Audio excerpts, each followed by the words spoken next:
We are truly honored to have United States Representative Bryan Steil with us today to deliver his keynote speech, followed by a fireside chat with Coinbase head of U.S. policy, Kara Calvert. Representative Steil serves Wisconsin's 1st District, the district of my grandfather. In 2023, Steil was appointed by Speaker Kevin McCarthy, chairman of the Committee on House Administration, focusing on federal election law, House operations, and Capitol security. Steil serves on the subcommittees on capital markets and on the subcommittee on digital assets, financial technology, and inclusion. He previously served as a ranking member of the Election Subcommittee and Select Committee on the Economy, addressing economic hardships and creating opportunities for all Americans. His insights into the Financial Innovation and Technology for the 21st Century Act, also known as FIT 21, and its impact on cryptocurrency regulation will provide valuable perspectives for our discussions today. After he gives his speech, I'll be giving an introduction to Kara Calvert, Coinbase. But right now, please join me in welcoming Congressman Bryan Steil.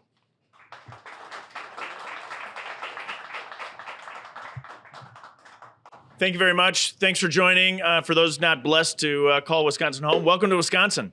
It's good to have everybody here for the Republican National Convention. Conventions are usually late nights and early mornings. And seeing that there's Gatorade in the bucket, it hints that it might be late nights and early mornings for the crypto crowd here too.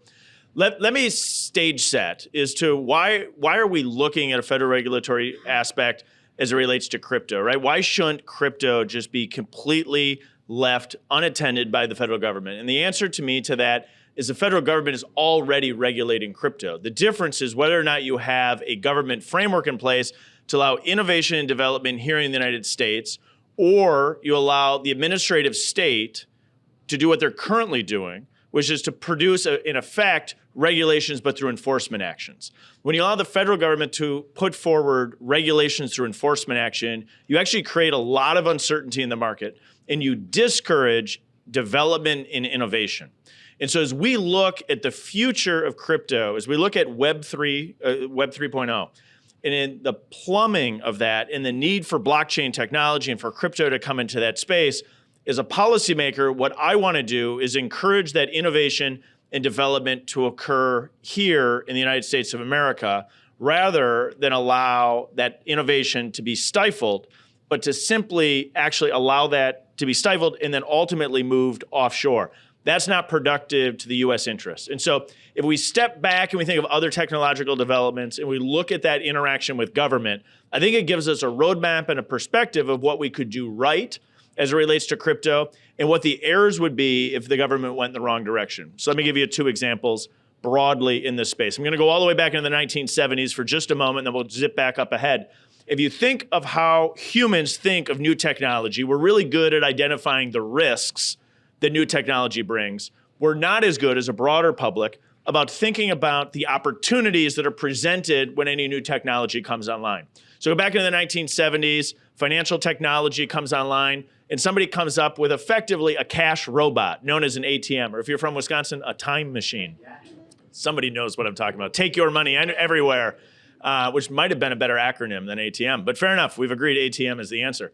But at the time, they told you, and you saw headlines in the New York Times and other major newspapers, back when people read physical newspapers, that effectively all tellers would lose their job to cash robots, and that this would be terrible for the U.S. economy.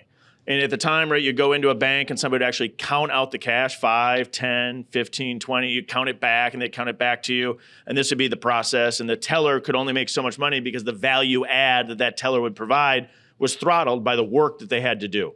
If we really look at what really happened, tellers didn't lose their job. We actually have more tellers than we had before. And tellers are paid more than they were back in the 1970s, even accounting for inflation. And the reason is because you removed the low-cost aspect of the labor that the teller provided, and you allowed them to skill up and provide a higher level service. And ultimately, everyone walked away as a beneficiary. And so the federal government doesn't want to come in and stifle innovation. What you want to do is embrace that innovation and technological development, in particular in the financial services space, because at the end of the day, people are going to benefit from that. And so what you don't want your government doing is coming in and stifling that innovation on the front end. But if we look at what the government is doing already, so as I opened up, I said the concern is not that there's a choice between no regulation and full regulation. The choice is, how do you navigate through the regulation that's already on the table from the administrative state? And how do you right-size that to encourage innovation and development to be occurring here in the United States of America?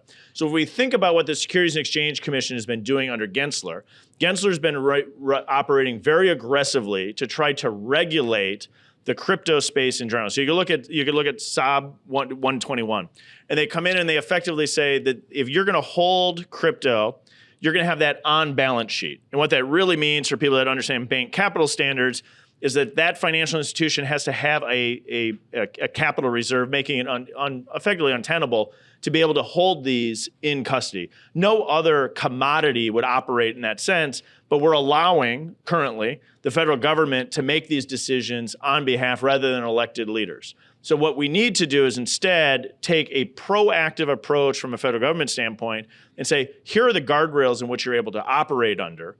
And once you're able to operate under, then allow the private sector to develop, innovate, and move forward. And so if you think about what FIT 21 did that we passed in the House, is it really comes in, says we're going to provide a regulatory framework between the CFTC and the SEC, allow that innovation and development to go, and then step back and allow the private sector to really drive forward in that development. The good news is we have an opportunity here to really develop this in a bipartisan way. So if you look back to how that vote played out, we actually saw a lot of Democrats come on board. That innovation, independence in development, I think, is a kind of a core conservative concept. But what we want to do is make sure that this, at the end of the day, travels across the historical political boundaries that have been in place in Washington, D.C.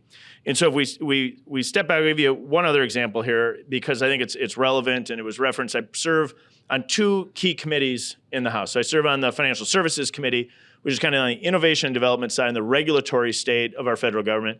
And I serve on the Committee on House Administration, which picks up a handful of things, including the operations of the House of Representatives, but also oversees federal election law. And as we talk a lot about crypto, again, new technology, people are really good at identifying the risks, not as good at identifying the benefits and opportunities. And so we think a lot about, how do we prevent bad actors from engaging in our financial system?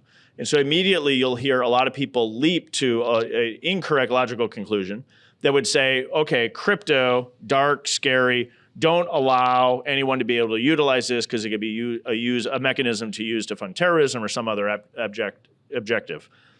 That can also be done in the current financial system. And so through blockchain, you actually also have a huge opportunity to have transparency and visibility into the flow of funds in a way that's actually better than the current financial system. So if we take that and we shift gears slightly, and we take kind of the blockchain core concepts, and we look at that as it relates to federal election law, there's some real interesting innovation and development work about taking our broader election system, placing it through a blockchain system for that visibility and transparency. We see people exploring and innovating in this space, but I think there's a lot more that can be done in it. And so as we think about the broader technology, we have to make sure we're using it in all of these new and open areas. The federal government is also engaged in a number of ways of leveraging blockchain technology in this space. But I think at its core, the concept that what we want to see from our federal government is setting up a framework to allow that innovation and development to occur in the United States. If you think about big tech writ large, jump back not that long ago, is all of these new technologies were coming online. I have a lot of concerns with big tech in different types of ways. One of the few concerns, though, we share in this room is that but for TikTok, which we'll carve out for a second, but for TikTok, almost all of the large big tech companies are US based. So if you think about the plumbing of the web, it's mostly US based companies. If we fail to act correctly inside the crypto space, the concern is that it won't be a US based product. It'll be sitting outside the United States, developed under different standards and operations. And so the essential aspect is in the US is to get the regulatory framework correct, allow the private sector, you all, to actually innovate, develop in this space, and keep these products U.S. bound rather than allowing the federal government to stifle that and to shift that offshores. And so I appreciate you guys having me here today. I know we're going to have a robust conversation as well, and I appreciate you guys having me in. Thanks so much.